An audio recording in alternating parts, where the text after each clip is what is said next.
DG, how are you doing? Oh, I'm good, man. I got a long time no see. Yeah, it's been a while. It has been a while. And I'm sure you're staying busy. Well, and then some, and then some. Loving every minute of it. That's good. I was talking with Bill Wilson last night. Oh, yeah? Busy he's been with different things. So I'm sure it's no different.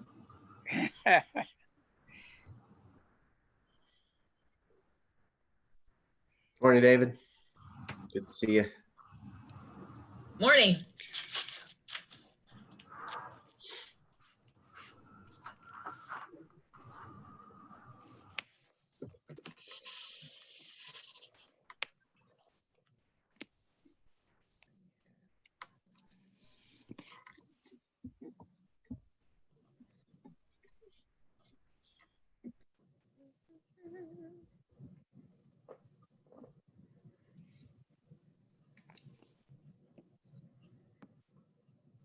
All right, we are live on YouTube. Awesome. Harding, did you get a chance to see the response from planning? I did. Thank you. Yeah, I've already written a thank you note to Chris Woodall for sending that over. I thought that we probably had that data on hand, but I'm glad he was able to send it our way. Can I be heard at all? Yes, you can. I can't hear anybody else. I'm seeing lips move, but I'm not hearing anything. And I think I'm gonna go off and come back on and see if I get audio. Okay.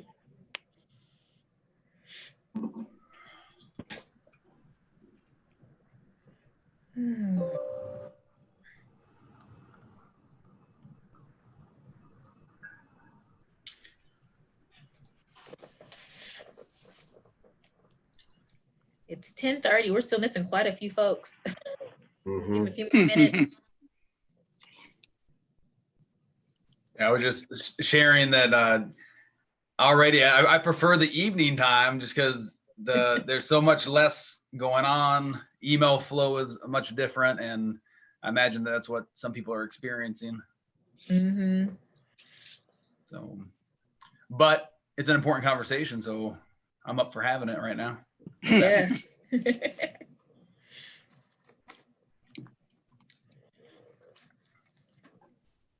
Oh.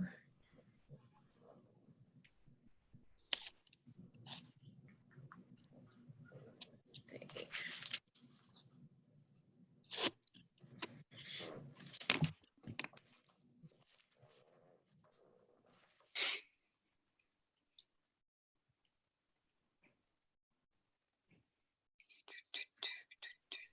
You want me to try to text some folks and see if they're... Yeah, that would be helpful. Yeah, and just to remind them. They had Thursday night mode. They're like, oh, shoot. Right. I knew there was something I had today. There's another one coming in. I think the only person that they couldn't be here is Rachel. Mm-hmm. She had a prior commitment.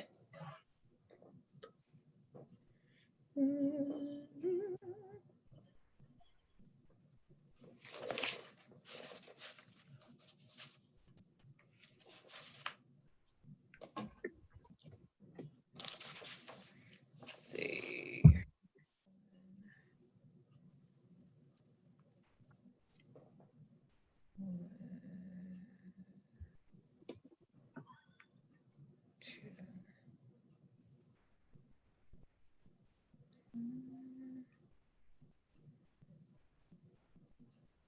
Well, in the list I have, the only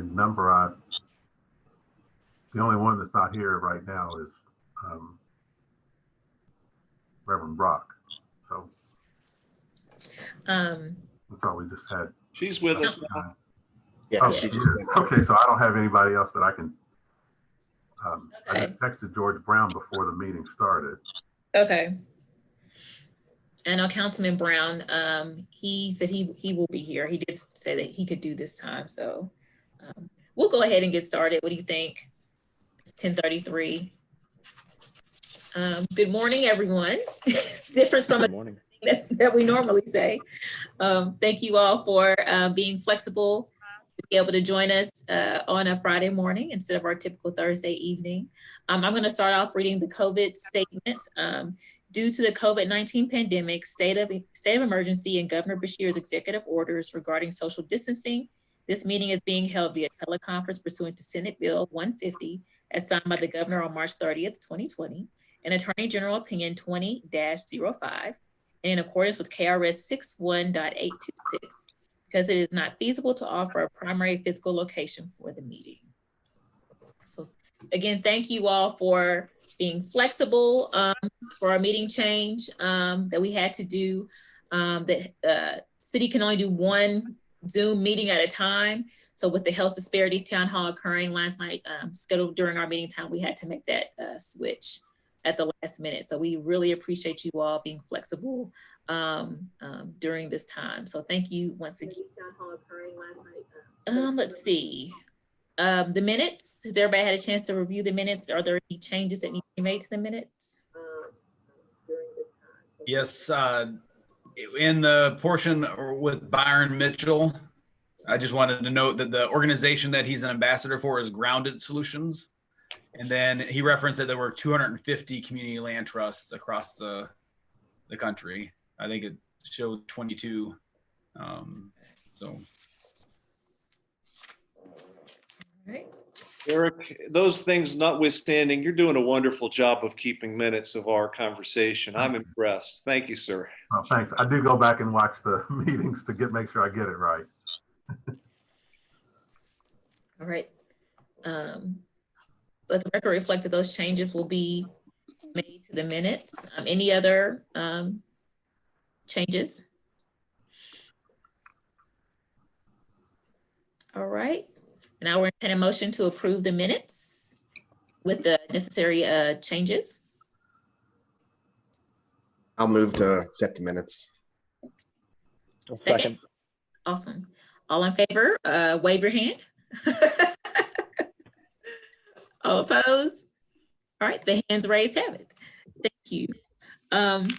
We are very blessed today to have two guest speakers that are going to join us to help us and guide us and provide us with information as we continue to do this work. I'm so excited to be able to introduce Mr. PG Peoples of the Urban League. He is a phenomenal leader in this community and a phenomenal advocate and very well versed in the housing and gentrification issues of the city. So we are excited to have you, Mr. Peoples, and we want to give you a chance to provide your remarks, and then thereafter the subcommittee can have some questions for you. Sure. We thank you for just taking the time to be with us today. Shayla, thank you very much. It's my pleasure and honor to be able to be with you guys today. When I said I would come, I hadn't looked at the list of people that I'll be talking to. It's quite an intimidating group. And then I said, what is it I've got to say that will not be new to this group? Because all of you guys are involved with this housing thing and this gentrification, which brings me to my very first point. And it kind of reminds me of when we first started putting together the Equity Council. Those of us who were working with equity knew that we have a situation with the academic achievement gap. Little did we know that the community was not as aware of that as we were. And I feel the same way about gentrification. Those of us on this call know that we have a real issue with gentrification. Not so sure if the community at large knows, and in some cases, whether they really care. So based on that, what I wanted to do is just share a few thoughts about how we will make sure that we get people to understand that it is real. When you start the literature that I've read over time with gentrification, there are a few things that people have a consensus on. And one of them is that it is very complex. And because it is so complex, communities oftentimes would rather act like it doesn't exist, while other people are suffering. The other thing that I've found in reading literature is that there's consensus on the fact that gentrification impacts communities in several stages. And the reason I want to talk about these stages, because I think it's important that this committee and the committee that James Brown is leading and the vice mayor on neighborhoods in transition, I think it's really important that we look at the stages and define for our community what stage Lexington is in terms of its involvement with gentrification. And so there are 3 stages that the literature basically talks about. That's an early stage of gentrification. That's when lower income neighborhoods begin to experience revitalization after years of neglect. Stage 2 is what they refer to as the middle stage. That's when neighborhoods start experiencing increased gentrification pressure, but still have considerable affordable housing units available. Stage 3 is what's referred to as the late stage. That's when previously disinvested neighborhoods begin to get a strong private housing investment. And thus, we find ourselves with very limited affordable housing opportunities. If we were talking about that, committee members, right now, if the question was, which one of those fits Lexington best? Is it okay that I ask that? Yes.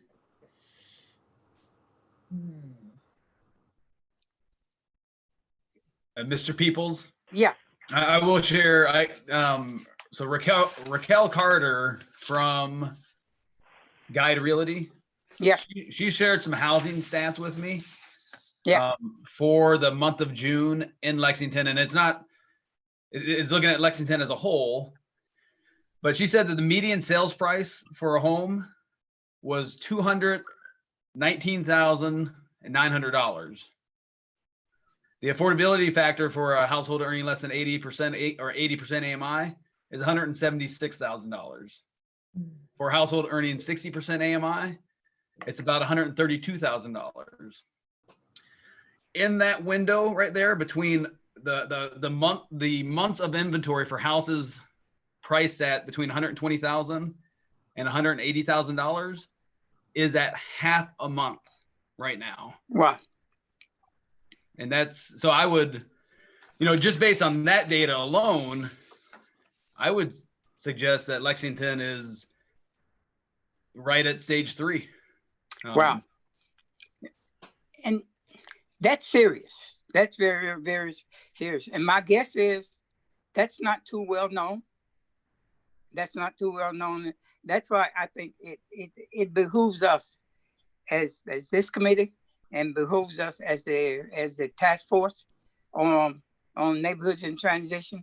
We have got to be the voices that get that message out there. We've really got to get that message out there. So I just hope that you guys have done so much work. You guys have done so much hard work. And I'd hate to see all of your hard work go to naught when we've come with recommendations that do not match the seriousness of the situation. This stage 3 is serious.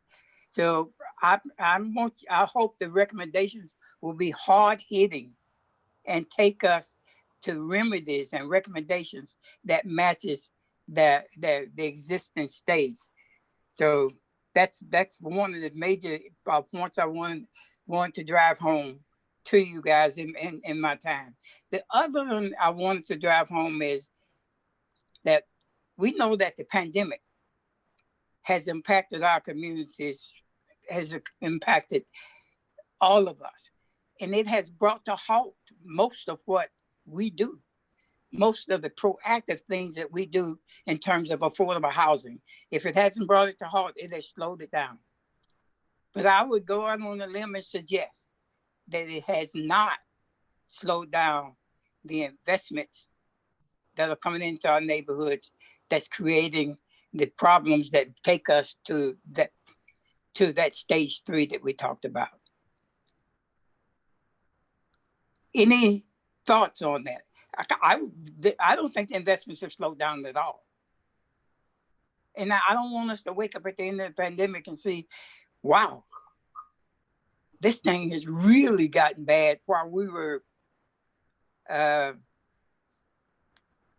kind of a stage of not a lull, but a stage where we couldn't be as active because of the pandemic. Does that make sense? Yeah. Yeah, absolutely. Yeah. Mhm. Because It makes very painful sense in that those who are now suffering the most economically would therefore be even more vulnerable right. to taking that kind of money and therefore adding to the problem. Absolutely makes sense. And in addition, those who have the resources to be doing that kind of investment are catching people probably at a time. Yeah. Where they're yeah, as you said, vulnerable and easier. They can cut the deals quicker because of the need, with people being unemployed and people losing some of their economic resources. So, well, guys, those were the two things I was hoping I wanted to just share, and I hope it makes sense. And what I want to do is commend you guys for the hard work. And I guess as I step back and look at all of the different categories that we're working on in this commission, commission that the mayor has appointed, this one, in my opinion, rises to the top as something that's having the most immediate impact on our community. So you as a committee, you guys have taken on an awesome responsibility. You're rising to it. I want to thank you and just say, keep up the good work. Hey, Mr. Peoples. Yeah. I just want to say thank you for your leadership and commitment in Lexington for such a long time, and Urban League's presence in this work. I wanted to circle back just from Sure. Raquel shot me an email because I asked her, I was like, so how many homes does that half a month represent? And she said that represents, and we're talking all of Lexington, that's 45 properties that are priced between that $120,000 to $180,000. So, and then I would also add a comment talking about the investments being still occurring that hasn't slowed down. I'm going to give you the short version of the story. Last year, I was at Kentucky Housing Corporation's annual conference here in downtown Lexington. Yep. And at the same time, there had been a lot of radio blasts going on marketing a come get rich quick scheme in real estate investment by some TV personality hosting a seminar. So I was like, you know what? I've heard about these things. I'm just going to go and listen. And what I heard there were strategies being presented to whoever showed up at this free seminar that were strategic and direct in finding motivated sellers who and buying their houses pennies on the dollar. And the threat is real. And I know you know this from my conversations with Norman. Yeah. Some of the greatest challenges of affordable housing providers is the capital needed to compete in the open market right now. Right. There are that have that cash, that they're learning how to identify motivated sellers, which is code for predatory, and it's happening. So. Yeah, I've got them right here on my desk, a letter that came yesterday from someone wanting to buy a unit that my wife and I own. I've never expressed any interest in selling it, but probably once a week, somebody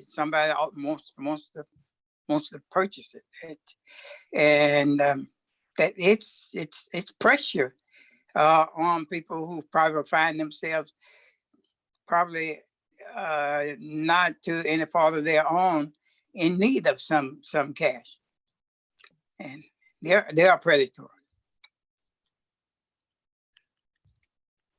Shayla? Mr. Peoples, Go I ahead. also want to express my gratitude and admiration for your work. Thank you. Thank you very much.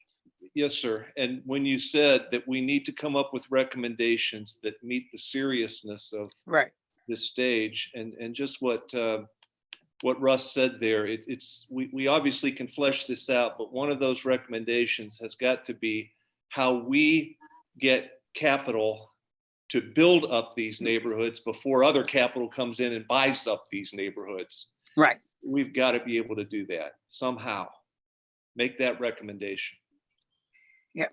And I hope some way that recommendation can involve our lending institutions in some way. Because my experiences in this community have been the lending institutions have stepped forward when we make the case. That's why I'm saying it is really so important that the recommendations match the seriousness of the issue.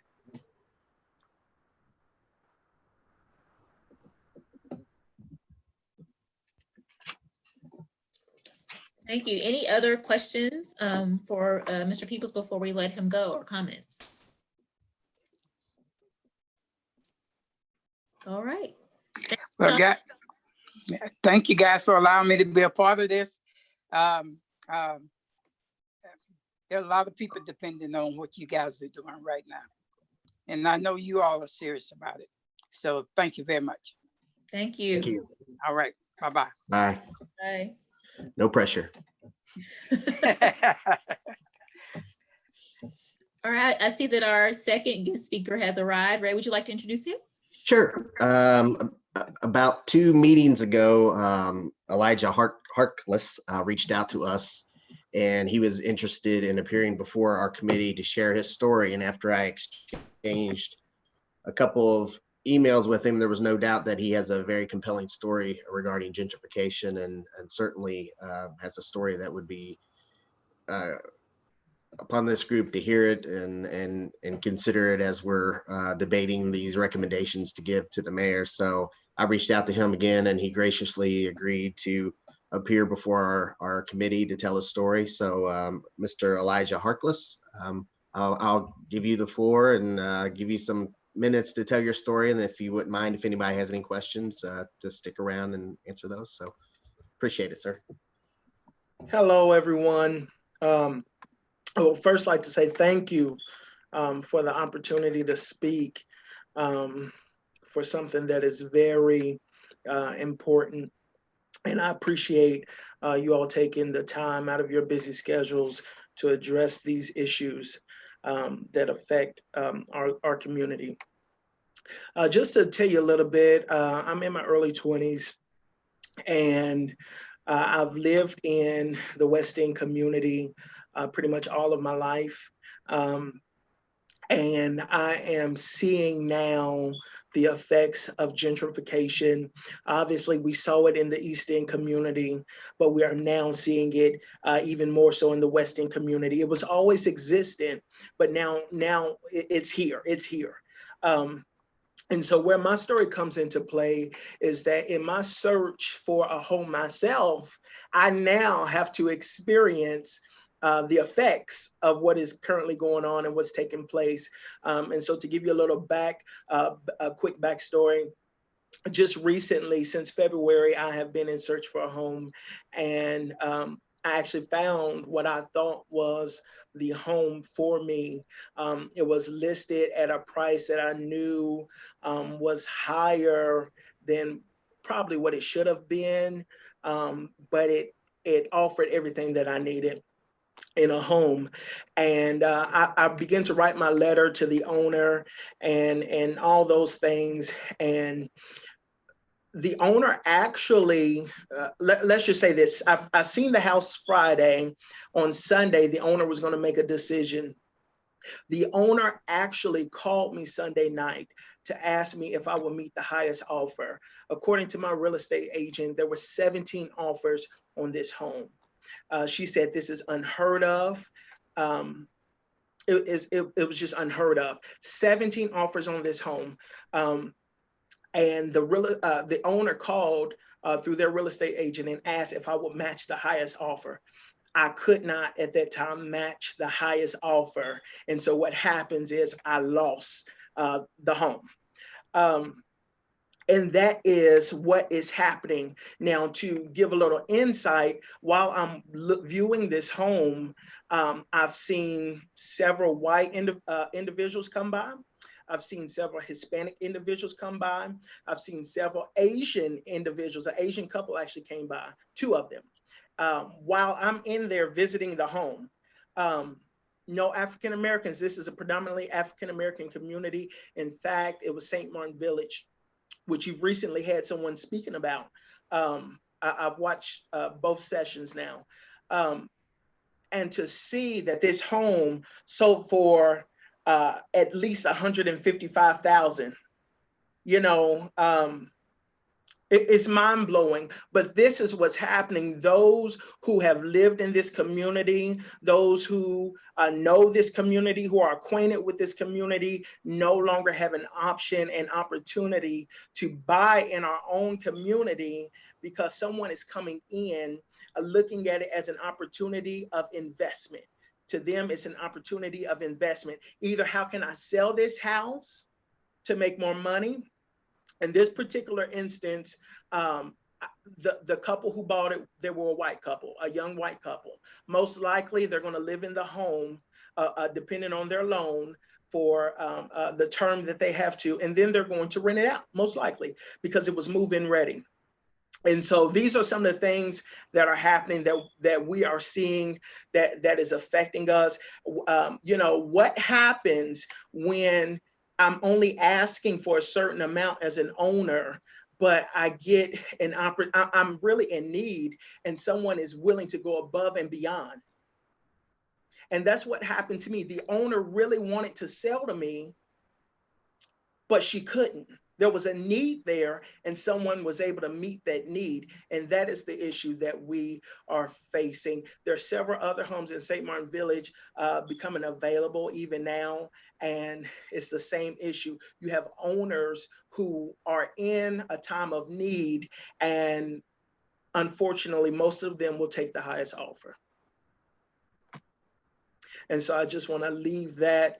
I want to leave that with you. And that is my story. Thank you, Mr. Harkos. We appreciate it. Does anybody have any questions? Okay, Artie, yes, sir. Yeah, Elijah, thanks so much for joining us today and telling us your story. I had a question about where you said that the new owners are most likely to rent the house out after a few years. Is that a pattern that you've seen in the neighborhood of when houses are sold that they don't end up shifting from owner occupied to owner occupied, that they become rental properties? It depends. Your move-in ready properties are typically going to be rental properties. Your fixer-uppers are typically going to be for resale. However, some do fix them up and just rent them as well.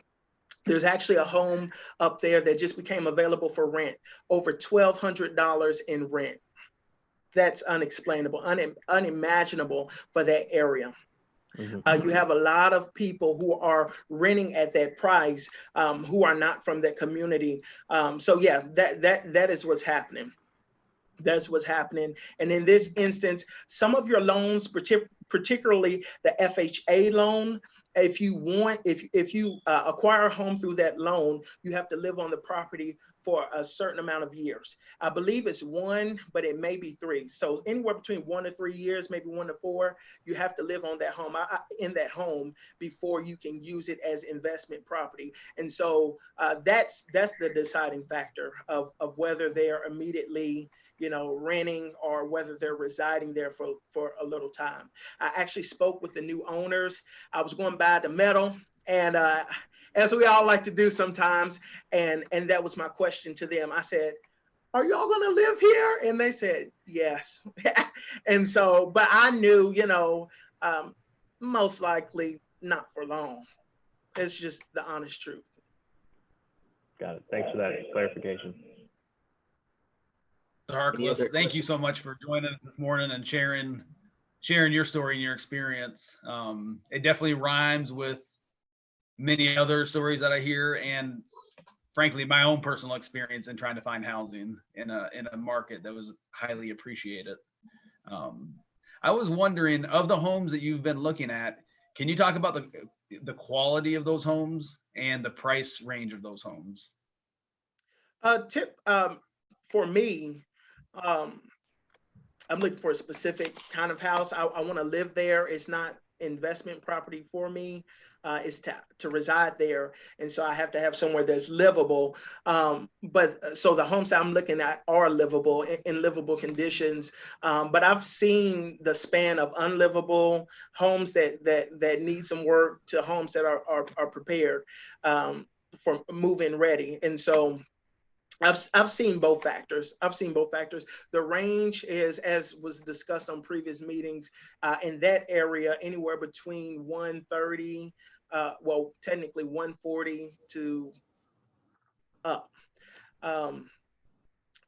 People are usually paying 10,000 over, up to 10,000 over. In my particular case, it was 10,000 over. The highest offer was 10,000 over. And then the follow-up question would be, so in your search for a home, what kind of resources would you like to see available to assist you in that process? Okay, that's good. Good question. One of the things that our community needs is down payment assistance.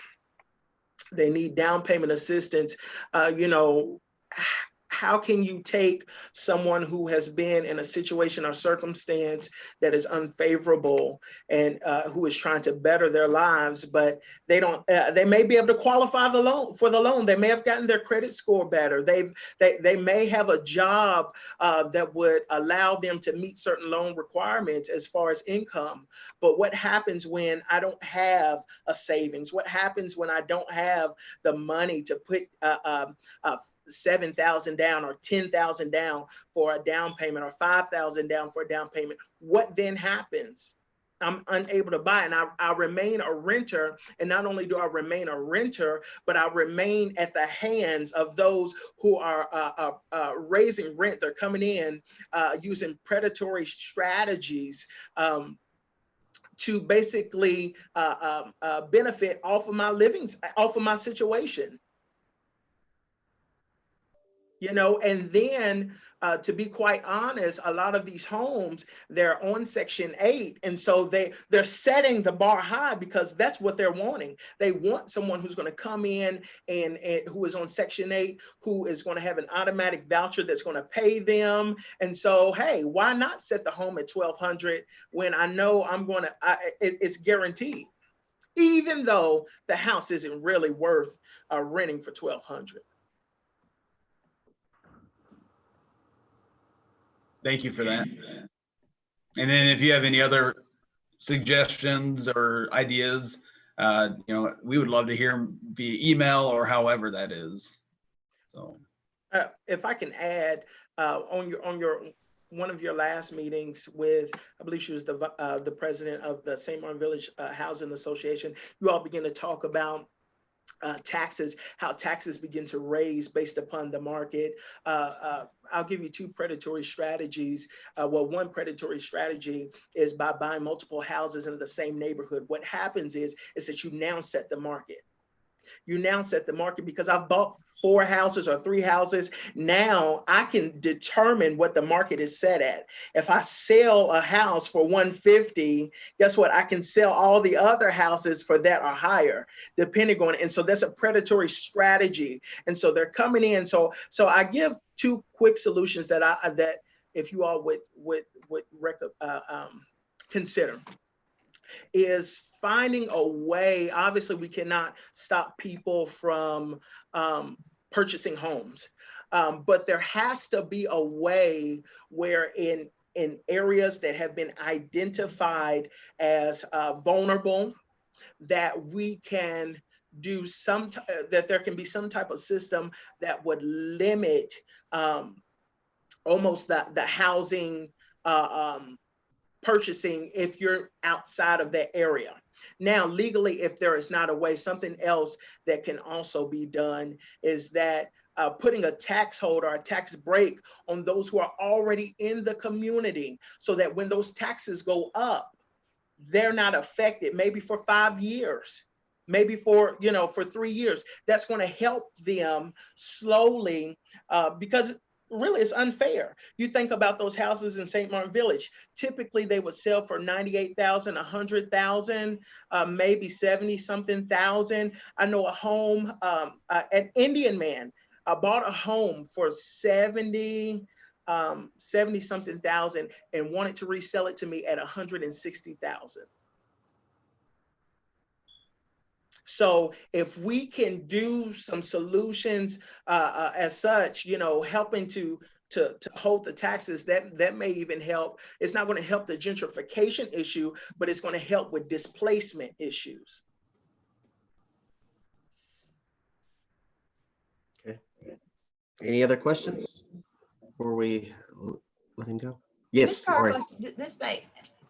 I'm curious as to what you've noticed about businesses coming into the area and the impact on the neighborhood. Are these predominant? Are they Black-owned businesses that are coming into the area, or organizations, or do you see more white businesses coming into the area and sort of not helping the neighborhood or not necessarily asking what can be done? I know PJ Peoples has mentioned that in a couple of other conversations about the lack of cooperation between new businesses and the existing neighborhood. And I'd just like to know your thoughts on that. From my experiences, I have not seen as many non-minority owned businesses here in the area. Obviously, your liquor stores are, typically not Black owned, but that is the next step. So we can't, put on blindfolds to say, oh, well, that's not happening. That's the next step. When there's community, these things are being built up. We talk about the school triangle, UK, Transylvania, and BCTC. They're literally building a market that is attractive for people to flip houses and to rent houses. It says, hey, these things are coming by. Rep Arena is close by. So even though there's not businesses right in the center of our communities per se, at this time, it's soon to come.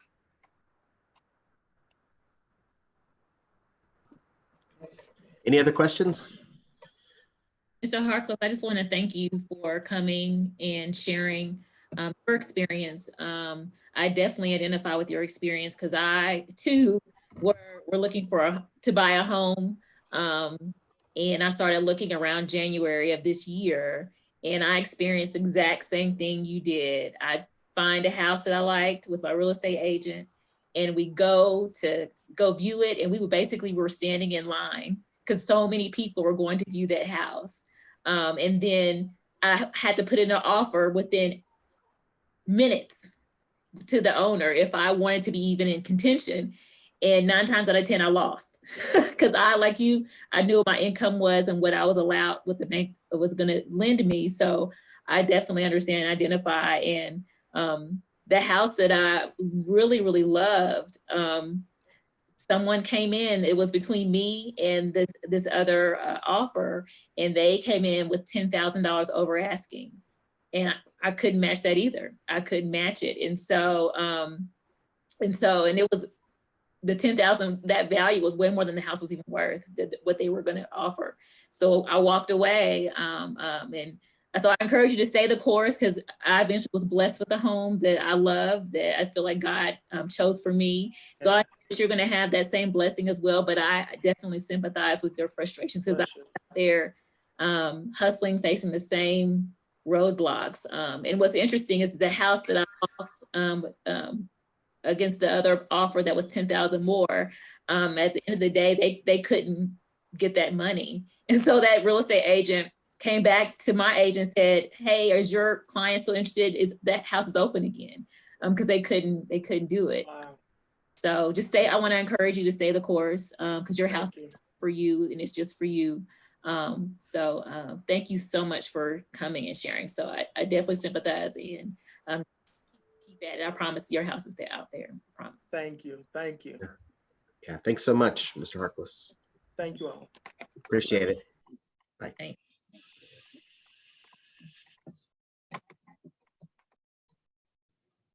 All right. Any additional comments? Can I just ask a quick question of following those two comments, and maybe Russ knows this, and maybe Shayla, you knows this, and maybe it's a stupid question, but while we were listening, I was taking Russ's figures on AMI and house prices, and so I just went to Zillow and plugged in everything under $176,000 in Lexington. And they're fairly spread out, but in the neighborhoods that we're looking at, the majority of them are listed as foreclosures. And so one of the things I'm curious is, from your experience, when those things go to foreclosure, who is buying them? Do we have any records or any indication of who's actually buying those houses when that happens? Guess not. Well, I don't know specifically. I have done some research. And typically what I see is there are LLCs that are purchasing those properties. And again, it's hard to, without even going deeper, it's hard to get to who it is, and at times I see what I believe, and I don't know this to be true, but what I believe is even different LLCs by the same owner, creating resales of those properties. Yeah. And so, it's, and I would also say that, and I don't think we've really talked about this, but the whole idea about the third-party property tax liens, that's another area that creates vulnerability for people and pathways towards foreclosure. And again, I think that there's room for the state to grow, and that's where, like with Representative Brown, I would love to have him involved in a conversation about like what can happen at the state level around our delinquent property taxes and the rules that govern those. Yeah, I agree. I mean, I asked that question not because it necessarily followed our visitors, because it's part of a puzzle I'm trying to work through in my own mind about property taxes and code enforcement and some other things in these neighborhoods. But it seemed like this was the right moment to raise the question because we had people with that experience in the room. I know some of that research we can find online, but as Russ said, you end up with the LLC at the end, and then you have to do a little bit more digging, because some of the information is available, is public. Oh, actually, I mean, that answers the question, really. That is the answer to the question. So yeah. And I will add too, and this is more from my experience of when I lived in Minneapolis and did affordable housing work there, that during the housing recovery from the 2008 bubble, early on, affordable housing nonprofit organizations were the mechanism to try to rehab and get those foreclosed properties back into a community, make them back into a community asset. As the market recovered, our competitors ended up being real estate investment trusts that were from Atlanta, New York City. I mean, not even out of the city, just out of state completely. And they have a very sophisticated model in place to extract as much income and wealth out of that property as possible out of the community. And then at the point in time when it makes sense to sell that property for at the top of the market, then they'll sell that property. But that in and of itself is a mechanism for displacement and gentrification. Mhm. So, and that's where I would echo what Mr. People said, is like our recommendations have got to fit where we're at right now and what the competition is, frankly. Because I know we were not prepared when I was in Minneapolis to compete with the real estate investment trusts. Yeah, I mean, you were hitting the peak of the international trend in that direction in secondary circuits of capital, that we're buying everything, not just houses, but as in Lexington, buying business and commercial properties as well. And that's going on here too. Yeah, it's literally a fight. When I was looking for my home, I joked with my real estate agent. I said, I feel like this is Game of Thrones out here, because it's me against the investors and they normally win. You know, it's very cutthroat. So eventually you start, when you're looking for a home, you start to see the trend is that, oh, that's probably an investor if they're offering that price. Oh, yep, that's probably another investor if they're offering that price. So it's definitely, it's very hard out there. Very, very hard. One of the challenges some of the cities that I've lived in or have friends who've lived in have discovered is that investors or invested organizations buy these properties and they don't live there. And it essentially, you know, and this is particularly if you go into the French Quarter, you know, you'll see it. It's no longer a neighborhood. You know, it's for every 10 living spaces, there may be 2 people that live there year round. And then you have 8 that are inhabited maybe at Mardi Gras and during Saints games or something. And that destroys the fabric of the neighborhood because they're empty shells. And unfortunately, a lot of those types of neighborhoods and states didn't get out in front of saying, oh no, you actually have to live here, you know, at some length. And I know where, you know, my family lives in Tuscaloosa, they run into that with game days, you know, people buying condominiums that they only use for football games. So, you know, what does that do? Not only to drive up prices, but it destroys the fact that they're not people there. And again, you can't compete against those high prices.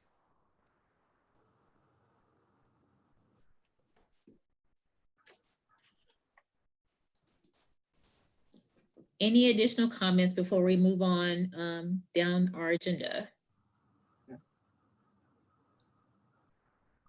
I think we can go ahead and move on, but I think we'd be remiss if we didn't say, okay, we've identified these problems. What are we going to do about it?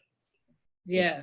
Yeah. What are the levers we can pull? What are the policies we can put in place to discourage that kind of investment? We want investment, but we want the kind of investment that's going to, as David eloquently put it, build out and not buy out. Mm-hmm. There are, as I kind of think back to my experience of that 2-hour seminar about, you know, get rich quick. So there's predatory forces out there that are peddling these schemes to connect people with resources to, again, using their coded language, motivated sellers. And also they were like in the seminar, they talked about, we ought to be teaching kids in schools how to buy third-party property tax liens in order to, you know, have some investments. I would counter both of those and saying is like they're, you know, and it's Harding, to your question, it's a multifaceted, but on one of them it's education. And because in my mind, I'm like, all right, we don't need a policy and a law that enables predatory action, which third-party property tax liens do that. But also, instead of teaching those skills, we need to be able to teach people how to navigate, and many people do, and I stand in awe at them on a daily basis, but how to navigate those tough circumstances and how to have that social capital and have those resources available to weather those storms.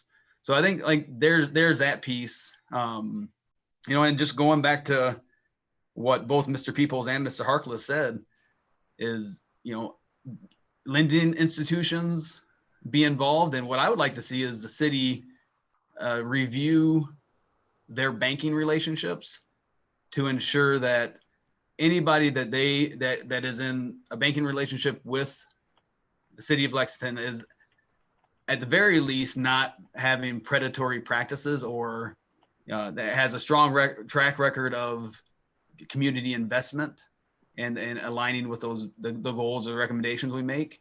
And then two, to really coalesce a group of lenders to create the capital necessary to compete with where the market is right now.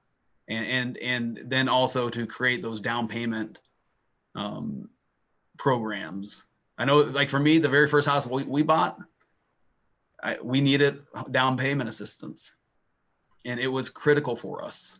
And I think it's similar to folks that are buying homes here with the Lexington Community Land Trust. Like there are some programs available, but they're not very well known, and I don't get a sense that there are that many that exist. Definitely not enough.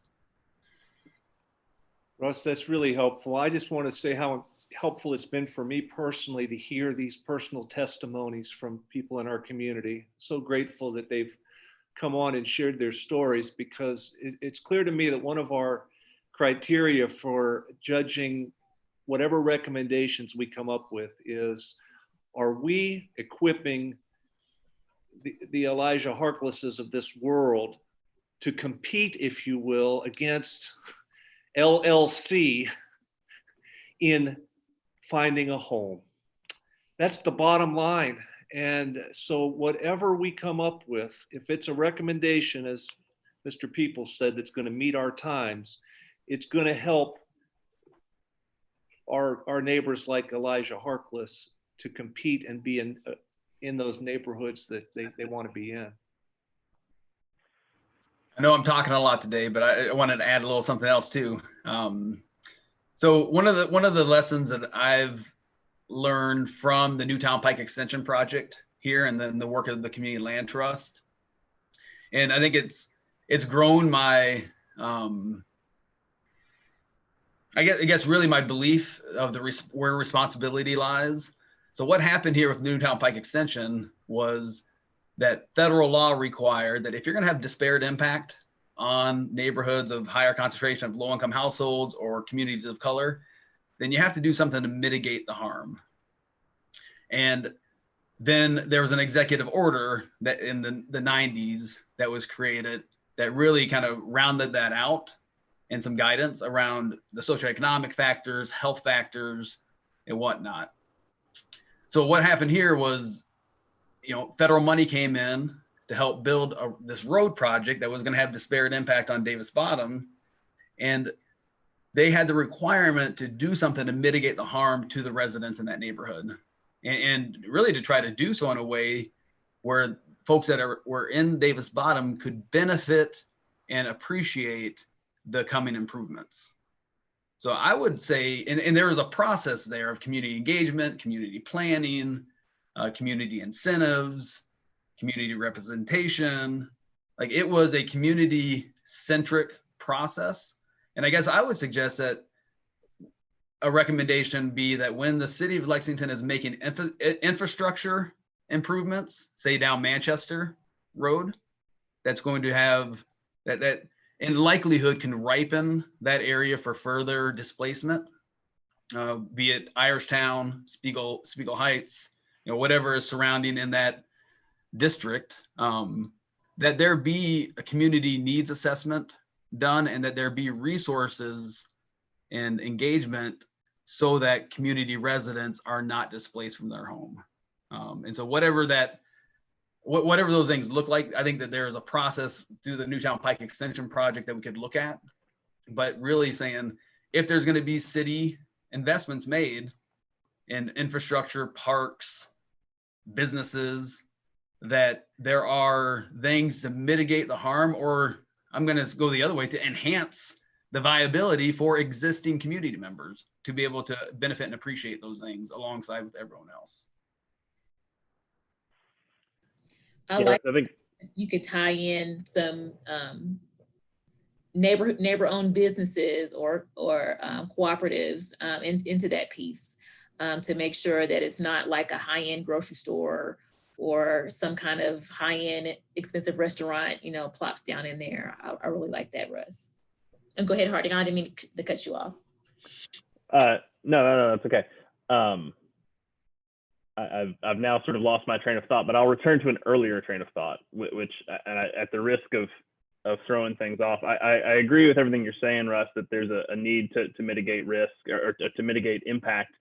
And that, I remember where I was going, that when you talk about city infrastructure improvements that then ought to benefit that community, not just mitigate, but improve, I think there's a step further than that, even, that's available and necessary, which is to right the wrongs of public disinvestment from these communities historically, and that not just making sure things don't get worse, but consciously saying we are going to invest public money into not just infrastructure, but amenities, but into encouraging, just as Shayla was saying, putting money and political capital behind all these nice ideas to actively invest and encourage that business creation that is going to speak directly to that existing community. The other thing I'll say, which is a little bit off topic, is I think something we have to look at from this investment developer model is breaking the link between housing and investment. That housing is a place to live. Housing is not something you buy so that its value appreciates, because if we think about just the graphs, affordable housing and constant upward property values do not work together. And so finding a way, because now so many people's major savings investment is the value of their home. And that's a struggle for just any homeowner, I think, that's in that position. But I think it's especially damning for people where an investor can come in and offer such a high price for a property that then leads to their displacement. So sorry, that was a lot, but I think there's structural parts of this economic model that are longstanding and tough to break, because so much of the economy is built around that idea that your home is your major investment. But it's part of what's causing this problem. Mm-hmm. Well, there's like a whole cable network dedicated to why this is such a great and fun thing to do, to buy a home and flip it, you know? Yep. That really in many ways pretties up the whole process, you know, without showing the not great, the harmful, the deeply harmful side to it. And, you know, it's been well marketed. And unfortunately, Shayla, where are we around? Because I'm sort of watching the time and I realize at lights on my calendar, we have one more meeting, and I'm like, so where are we on our getting the points and the reports and the information?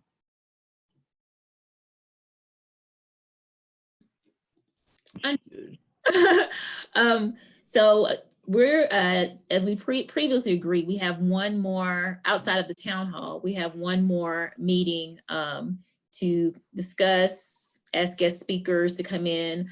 But Ray and I were hoping that by the end of today's meeting that we could kind of start to divvy out assignments as to who would be interested in writing pieces of the report. Our meeting we had with the commission co-chairs yesterday, they're going to give us a format of how to structure our written report. But one of the other committee vice chairs, they're doing short-term goals, intermediate-term goals, and long-term goals, kind of dividing up our recommendations that way. I thought that's a really good idea if we kind of do the same thing, because I would love for us to be able to offer up short-term goals that the mayor could, and the city could immediately take a bite out of and do and make change almost immediately. And then of course there's going to be some intermediate and long-term goals that are going to take more time to implement. But they're going to send us a structure of format for the report. But so we would like to kind of divide out today who's interested in kind of taking on which piece, starting with the introduction of an historical aspect of housing and gentrification in Lexington and how it's affected African Americans. They may be moving into the recommendations, short-term, intermediate, long-term goals, suggestions, and things like that. So that's just a brief sketch. But when we receive the format from the commission co-chairs, we'll forward it on to the whole team, to you all. But that's something we kind of wanted to do today, is to flesh out who's interested in taking on what piece of that written report. We have through the end of August to kind of pull that all together. And of course, if you all feel that we need to meet again, if you want to entertain more speakers or you need more data, we can definitely do that. But we're hoping, to possibly come to some kind of conclusion meeting wise next week. And hopefully by then we'll have time to get our community survey feedback and to look at that as well, and to incorporate what the community is saying as well. Maybe talk about that in our last meeting, the community surveys, the feedback, the results of that as well, so we can incorporate all of that into our report. So that's kind of a brief sketch of how we're looking to kind of close this out, if that makes sense. But by all means, if you want to continue to meet or have another meeting, if you feel like there's some things you want to address that we haven't addressed, just let Rana know, because it's not a problem for us to schedule an additional meeting through the city, or meetings. Yeah, because we're kind of, which is good. I mean, we're exploring a lot of issues, and a lot of things are being put on the table. So we need to start honing in and kind of funneling a lot of the things that we talked about into some actionable items that we'd like to be part of our recommendations to the city. So that's kind of what we need to start doing in the next couple meetings, remainder of this meeting as well. So. Can I go back to a couple other suggestions or comments? Please. So, and actually, Shayla, something you had said when you're reviewing that made me think about a recommendation in early in our meetings, we talked about telling the truth. And so a recommendation around education and truth telling, that we would like to recommend that the city help sponsor an education campaign around housing history, just so that people are aware of how policies have created the situation where we are today. And one of those components, and we've been in conversation with Lexington Fair Housing Council, is that they're willing to help co-sponsor a film screening for Segregated by Design and a facilitated conversation with the author of Color of Law, Richard Rothstein. And so we are in communication with them right now, trying to figure out how do you do a virtual film screening and a virtual conversation there. But to be able to have the city as a partner in that, and that just be an example of one way in which education and truth telling can happen. And then I think going back to what Harding had suggested around the speculative and the wealth creation that comes out of property values. A prior conversation I had with someone this week was talking about, like, we need to be able to build local capacity to address affordable housing needs. Like, that's a critical need. And we just experienced even, a great champion like Norman Franklin. He's recently retired. Like that's a big presence to be able to help kind of rebuild that capacity and that knowledge. And thankfully he's still engaged and involved. And I have no doubt the Urban League is in good hands, but like I think there's a gap between, Mr. Peoples and Mr. Franklin, and then, and there's others. So I'm not being exclusive in that, but there's a gap. There's a capacity gap that we need to develop locally, and that there need to be resources poured into that. And then one of the, like along that line, I would offer the Lexington Community Land Trust as a model and example to take land speculation out of the equation. Like that is something that all the land that is owned within a community land trust is truly an asset and under control of the community. So everyone that lives on an LCLT property, there's board representation, there's governance, membership rights, and all things that relate to that land. And I think that the value proposition for the community land trust is it does remove the speculation, the value of the land out of the equation and home purchasing, so that when that home buyer is purchasing their home, they're just purchasing the structure. And again, that there's depending on how you look at it, there's pros and cons to that approach, but it does take that initial public investment, which in some regard just really equals the purchasing of the land. And that puts that into a community land trust that is held in perpetuity, so that it benefits not only that current home buyer or homeowner, but generations of home buyers to come as well. Russ, this is your chance to give us, you haven't, I don't think today, given us your opinion on the Kildee-Ferguson bill that's out there for national land banks. I would have to, so different land banks and land trusts are different. Okay. I think you probably know that, but land banks, I know that is something that the Neighborhoods in Transition Task Force has talked about, and there is a land bank entity here in Lexington. I think it would have to get reconstituted in some form or fashion to get it back into action, but I'm not familiar with that law, so I could. That's fine. I just wondered. I thought you were going to say something about our president's comments the other day around suburbs and golly, I mean, I wasn't going to go there. Yeah.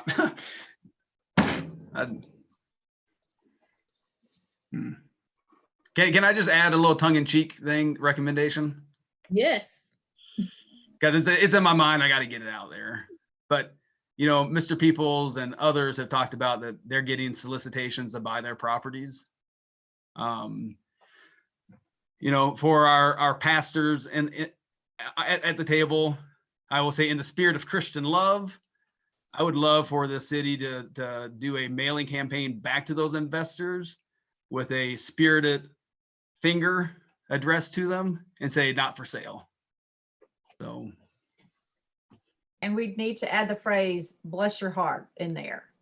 Because you can say that and get away with a lot of stuff. So. There you go. Yeah, because I remember when I was on the task force and we had one of our community conversations, and then speaking with several residents in the Georgetown neighborhood community, and them explaining that it's basically harassment. They feel harassed by how many mailings and phone calls they get, things taped to their door, like it's harassment. And I'm like, how can we stop this? I was trying to find, how can we stop this? Because when you're getting stuff every day, you're getting phone calls multiple times a day from people wanting you to sell your property. I mean, it's harassment. We've gotten them. I mean, I live in church-owned housing and I get them. Like, hey, don't you want to sell the church-owned housing? No, but yeah, it's. And that goes back to what Rush said is in that seminar is like, okay, find a motivated seller. If maybe they don't know they're motivated and you beat them down enough, then they'll be motivated to sell, Well, and some of the letters contain phrasing that walks right up to the line of illegal, but somebody who may not be as aware of tax law or things, they will have lines in them that will say things like, your taxes are delinquent. And then there's a little tiny, tiny footnote that says something like in the year 2025, if you don't pay for the next, and so there probably is some conversation that the city can have about that kind of mailing, that, that is not an okay thing to get. And, the number of parishioners, I have to say, when parents die, be prepared for the real estate corporations to swoop in the day of your parents' funeral to buy a home. And so it's its own unseemly and, as my grandmother would say, tacky, but if just not unethical practice. Just in the, Russ, thank you for opening the door there for pastors, but I've had a passage from the Hebrew scriptures that's really been on my heart through all our time together. And it is a promise, and they all shall sit under their own vines and their own fig trees, and no one shall make them afraid. Now, I just like that. That's Micah 4:4. Everyone will have their own, and no one shall make them afraid of being displaced from those or having their vine or fig tree bought out from them. I'm sorry, but you opened the door for me, and I just think that that's what we're dealing with here. The divorcing fig trees and vines and homes from just making money and having decent places for people to live, and they don't have to be afraid of what others might do. I'm not going to preach. I'm done. Hey, we could go into an extended session, and I'd love to hear that word.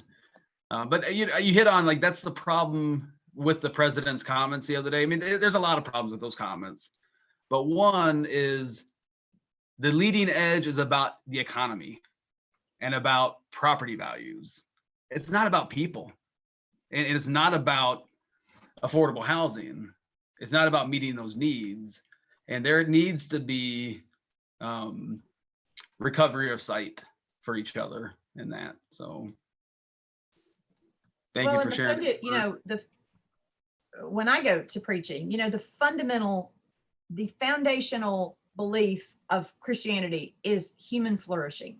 People should be life should be about flourishing, not just about surviving, but about flourishing. And I know we talk a lot even about home ownership, but some of the things I'm aware of is that there are people who don't want to own a home, that are happy with renting, that are happy with that. We are very slowly creating in Lexington, if we're not already there, a place where the rental rates are so exorbitant that, people cannot get a place that they could flourish and stay there long term and not feel overwhelmed with what they're paying. And one of my stories that I told to the council member was, I have a friend of mine who's called to be a priest or a pastor in Asheville, North Carolina, and had to turn down the call because she could not find a 2 to 3 bedroom home that she could afford that wouldn't be an hour and 15-minute commute one way into Asheville. And that was 2 or 3 years ago. We do not flourish as a city when we do not create ways for people to live here and to live here well and enjoy all that Lexington has to offer. If people want to live in other communities outside because they make that choice, that's wonderful. But no one should have that choice made for them because we have not done what we needed to do as the leadership of the city to create inroads for everyone who wants to have a home, to have their own vine and, all of that goes with it. And, like you said, this is the bottom line of this is not about money. I mean, it's not about, investors will always find a way to be rich. They just do, but how is it that we can make sure that my parishioners who are on limited incomes can live in a place and flourish in their retirement, or that a young student coming out of UK can find a place to live and build her life in the city? Or do we tell her implicitly, if you don't make this much money, then you need to go live somewhere else? And that will diminish the city, and it will continue to diminish the city until we are left with nothing but investors. And, you know, I know God loves them too, but they don't make for communities. And Lori, I'd say all you need to do is look at the growth of our surrounding counties, and we're already there. When 51% of the people who work in Fayette County don't live here, we're already there. And so there's an affordability issue, there's a supply issue, there's an access to capital issue, and those are all things that we're tasked with solving. And there are policy options out there to solve all of those. So I think it's as somebody, I can't remember exactly who said it today earlier, but it's a multifaceted problem with not just one silver bullet answer. Yeah. One of the conversations that we had at the Neighborhoods of Transition was around the Affordable Housing Fund. And I think that it's well documented and well known that the recommendations that came out of the housing report, I don't know, 4 or 5 years ago, whenever that was, had recommended like $20 million a year or so in order to address affordable housing need and some of the things that you just hit on there, Harding. It's been funded at $2 million a year. I think one of the recommendations that we need to make is, one, that affordable housing fund becomes an affordable housing trust fund. And that means the distinction there is that it has a dedicated funding source that won't go away if there's budget crunches or it's not able to be filled. You know, this year, in the initial budget recommendation, it did, I think, drop that down to about like $200,000 or so. I can't remember the exact number, but as long as it's an affordable housing fund, I think there's a commitment there from civic leaders, from council to fund it. But at times, if it doesn't have that dedicated funding source, it's at risk. And so we need to make that become an affordable housing trust fund. And it needs to be done in a way that heightens the amount, increases the amount of funding that's available in that space. And then the other conversation we had there, and I think this is specifically getting into the technicality of what affordable housing is, and as it layers in with gentrification, the approach in the past, and it's both, it's a supply issue and it's an affordability issue. And the approach in the past has been that we need to get as many units as we can created from these dollars. So I think it was shared that maybe there's about $8,500 per unit from the Affordable Housing Fund. Like that's generally the number that goes into about a year. That's their average. But then we talked about, well, in certain communities, that affordable housing, by the technical rule of being below 50%, below 60%, below 80%, might still be driving gentrification in those neighborhoods, because who can afford those rent rates? There's not a whole lot of housing stock available for rental households at earning less than 30% AMI. And so one of the strategies there could be to say, we're going to, in communities with higher concentrations or with lower AMI, is we're going to invest more through the Affordable Housing Fund to make those properties available and affordable to households at less than 30%. Now, if we're still dealing with the same amount of money, that means we're going to have less units coming on, which is also an issue. So that's where I think the resourcing is critical to be able to raise the amount of money that's going into that, so that there can be breadth and depth going on.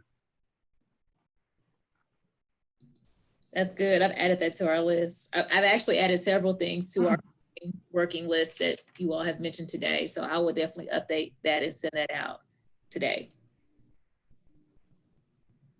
But speaking of the Neighborhoods and Transitions Task Force recommendations, are there any other recommendations that you saw that they provided that you would like to for us to re-emphasize on our list, or kind of divulge and do a little bit more with, or from that list that they have prepared? I know, and looking at some of those recommendations, I saw that a few of them, if the city created that housing advocate office that we talked about prior, a few of those could definitely be housed under that office and could be accomplished under the auspices of that office. The housing rehab program that was proposed for home repairs. Let's see. It's like, they're numbered, aren't they, Shayla? Excuse me, but Yeah. maybe numbers 6 and 13 have to do with providing information and resources. You all, I just, from what I could read, they seem to be offering the kind of information that we're looking for, 6 and 13. Yeah. Actually, I would add, I mean, 3 does as well, because there are several things in there which try to bring the code stuff in. And I think we've heard from some of our visitors that this may be one of the problems, is that there are 3 or 4 or 5 different NGOs or government agencies out there who seem to want to provide information, but it's scattered. And I think really, if we're going to do this, we need to focus on neighborhoods and people and think about bringing these things under one umbrella. That's not about those institutions or agencies bringing things to people, but people having a place to go to for a one-stop shopping information and help point. Yeah.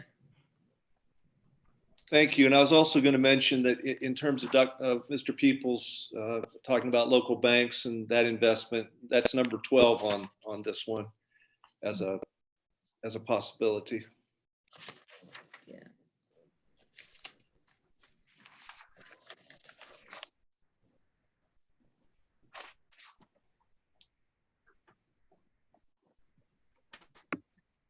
Any other ones that jump out at you that you would like for us to also incorporate or divulge a little bit at a spin? Go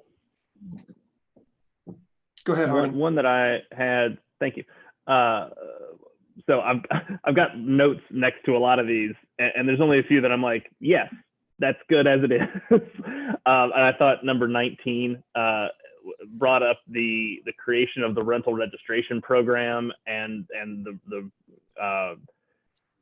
proactive approach to code enforcement as opposed to complaint-based code enforcement as 2 things that we've talked about and I think are aligned with the goals that we've set so far. Okay, my timing is horrible on this. I'm having internet problems today for various reasons, and my whole system froze up the entire time Harding was talking. And I have a feeling he raised code enforcement. Is that correct? I did casually, but it was more about the rental registration program, which folds into the code enforcement discussion. I wanted to raise code enforcement a little more broadly. I'll just admit, with you guys who are on the ground much more than I am, I'm kind of out of my depth, but I do have some academic skills. And one of the things that I've been intrigued by is the question of code enforcement being weaponized. And I don't know how much information there is out there to address that. I've done a little bit of reading in the last week on this nationally, and I think that's something that we certainly ought to look into. But I'd like to parse it a little bit more. I'm always a little suspicious when it comes from developers that they tell me it's being weaponized, or I don't know whether it's owners or whether it's renters who are concerned about this. It works differently for those folks. I know we got a note from the vice mayor telling us that code enforcement seemed to be somehow unassailable because it was about rule of law. And I would kind of like to challenge that idea. We're looking at properties that have been disinvested in for hundreds of years, well, for 180 years. And I think that we can rule of law is an easy way out. We do treat people differently. We can certainly treat neighborhoods differently. We have historic preservation overlays, for instance, for upper middle class people who want to develop and get tax abatements. And I think we need to kind of rethink this idea about differential enforcement. And I'd like to tie sort of the code enforcement tax abatement questions of gentrification together somehow. And I don't see those explicitly called out in the neighborhoods in transition paper. I'll make note of that and add that to ours. That's a lot of words. Tax abatement code on your list. That's it. Okay. Gotcha.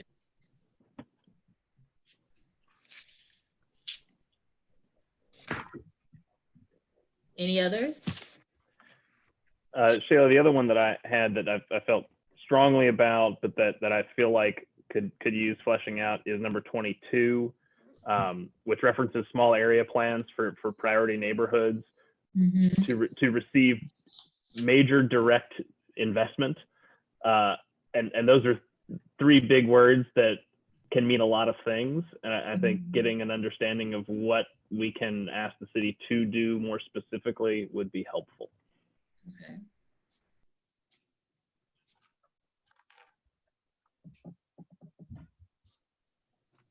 Got it.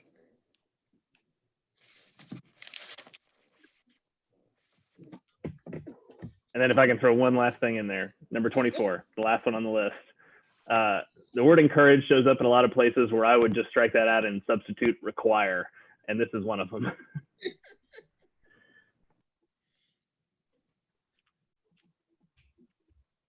Yeah.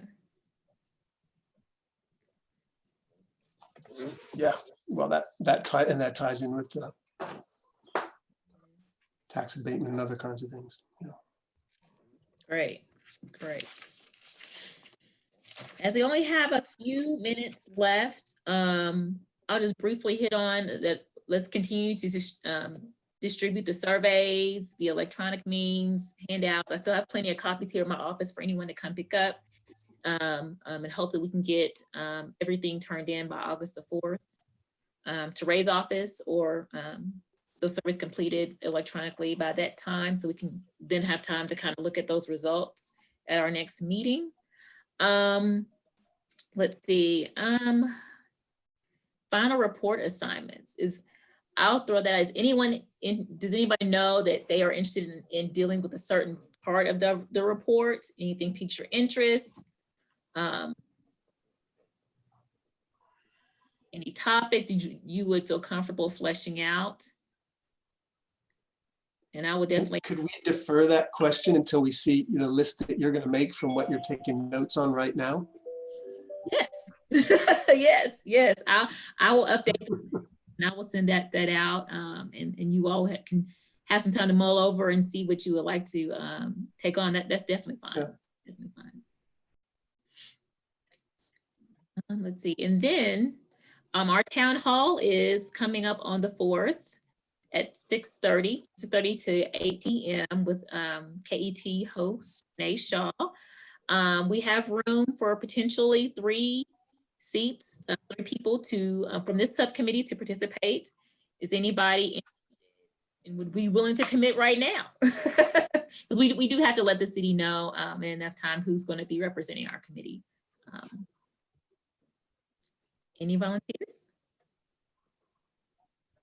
If you want to think about it some more, if now's not time, you're not ready to commit yet, that's fine. But if you could just let Ray or I know by the end of business today, let's say 5 o'clock today, because we do need to provide those names to the city in preparation. So if you're interested, we'd love for you to join that panel. I don't know if you had an opportunity to see the other town halls, but they've been really, really good, really, really good. And I look to ours to be the same. All right. Anything else, Ray, that I'm forgetting? I think we pretty much covered it. We just need to, I guess, once we get the updated list, we really need to start getting funneling everything into our projected recommendations to the city, because that's coming really quick. The deadline, that is. So. And what I will try to do is I'll try to group similar topics under one umbrella and just kind of divide them out. Instead of having like 50 different ones, I'll just try to group similar topics just to make it a little bit more digestible. I would just thank you, Shayla. I was going to suggest that process-wise, that seeing what the different categories are. And then, of course, we have the immediate, intermediate, and long-term. But thank you for doing that for us. Not a problem. Not a problem. All right. Any other questions, comments, or concerns? All right. As always, want to say thank you to Mr. Howard for your work Yes. and in communications. the information flow that you're providing to us is very much appreciated. Mhm. Hear you. Sorry, I forgot I muted.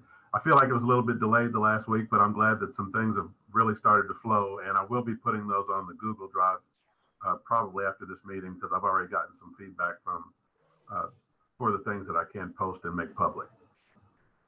You don't know delayed until you've looked in my inbox. Yeah, that's. Can you send a link to the Google Drive? Because I have lost mine. Thank you. Thank you. But thank you. All right.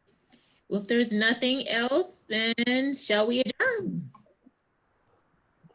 All right. Thank you all. Have a wonderful weekend and look for some emails to keep coming your way. But Thank you all. Thanks. Bye. Bye.